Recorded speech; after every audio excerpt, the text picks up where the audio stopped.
बाबाधामबाट आएको खोला खोल्सी ओभरफ्लो भएर आउने खोल्सी भन्दा पनि यताको माथिको चाहिँ यो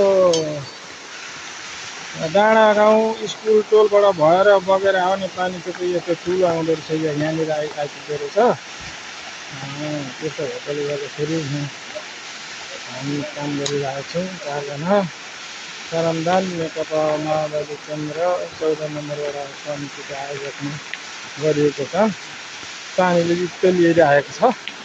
तर यहाँ पोखराङ चोकमा चाहिँ र हाम्रो समितिको अध्यक्ष नगरपञ्चायतले चाहिँ हाम्रो सरमदानमा पानी आएर लान्छ भनेर हामी तारिकको जालीको मुख बान्ने क्रममा हामी रहिरहेको छौँ। यहाँ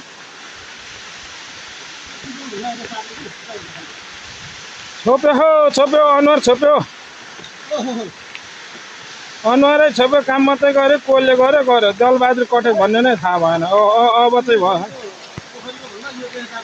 हजुर यो चाहिँ ठुलो आउँदो रहेछ। दलबहादुर कटेल